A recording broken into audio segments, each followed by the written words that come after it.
साहूकार था और एक सौदागर था।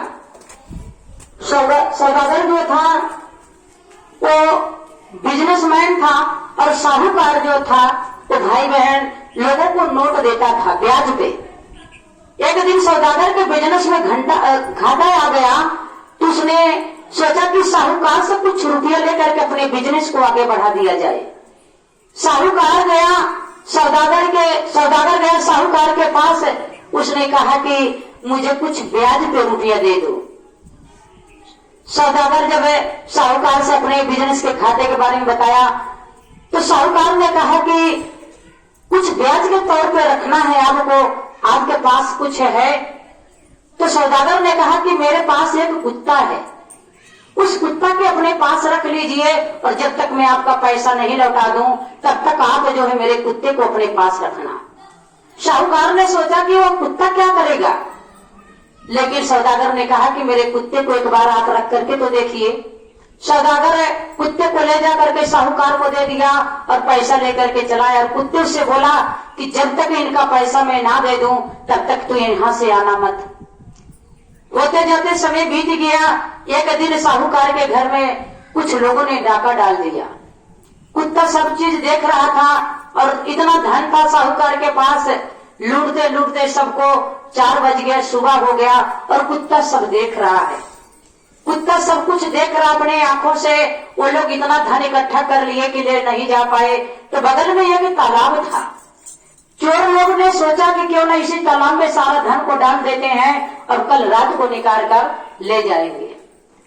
अब ये सब क्या किया, ढो ढो करके सामान उसी तालाब में डालना शुरू कर दिए और कुत्ता साथ में जाता था और साथ में चला जाता था।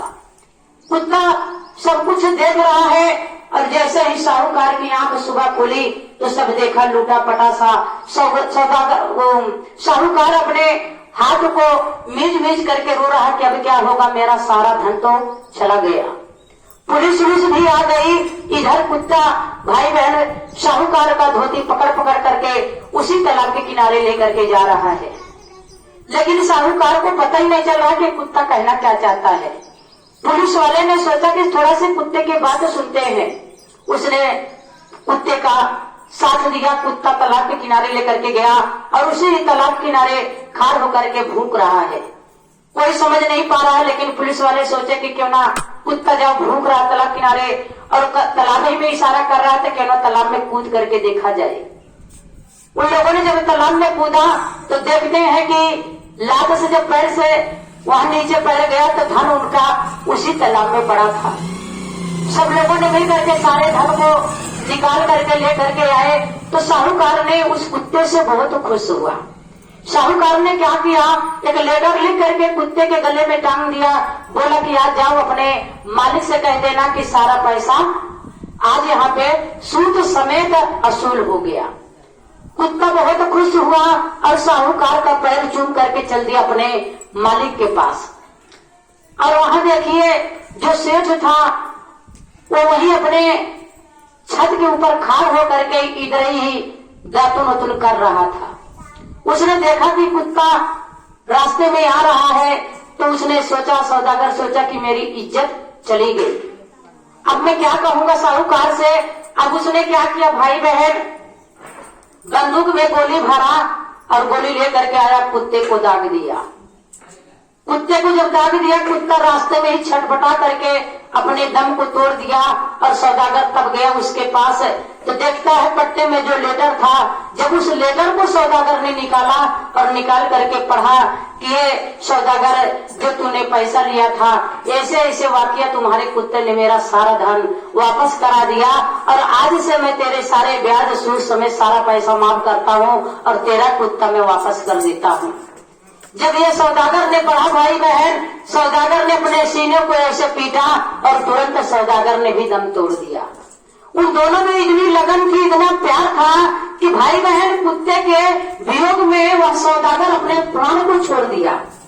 क्योंकि सौदागर ने कहा भी गया है कि जो पीछे अगर पहले वही चीज देख लिया होता तो समझ लिया होता तो पछताने की जरूरत नहीं होती, लेकिन हाथ से जब ढेला छूट जाता है और बंदूक की गोली निकल चुकी, मुंह की गोली निकल चुकी तो वापस नहीं आता है। इसलिए बोलने से पहले सोच समझ करके बोलिए और कोई गलत फैसला लेने से पहले उसको सोच लीजिए। सौदागर अगर यही चीज पहले ही देख लिया होता कि कुत्ते को करीब आने देते हैं या नहीं, कुत्ते को लेकर के चलते हैं, तो सौदागर को यह नौबत नहीं आई होती। लेकिन हम आप इंसान हैं, इंसान कितना सोच ही सकता है। तो बड़ी समय हुई और अपार खुशी भी हुआ कि अपने देवादिदेव महादेव शिव गुरु का आज हमारे बड़ी गुरु बहन के यहाँ इनका मंच लगा। कहते हैं शिव चर्चा जितने दूर तक माइक के माध्यम से आवाजें जाती है वहां की धरती आनंद हो जाती है। वहां की वह पावन पवित्र धरती एकदम सौम्य भाई बहन रही मूर्ति है, क्योंकि बाबा भोलेनाथ ने जब इसे पृथ्वी पे माता आदि शक्ति के साथ यहाँ पे उपस्थित हुए थे तो उन्होंने पहले धरती को उत्पन्न किया, फिर आकाश, फिर सूर्य, फिर चंद्रमा, फिर रात बनाई, फिर दिन बनाई, फिर पेड़ को बनाया। उसके बाद ब्रह्मा विष्णु को उन्होंने जन्म दिया। ब्रह्मा विष्णु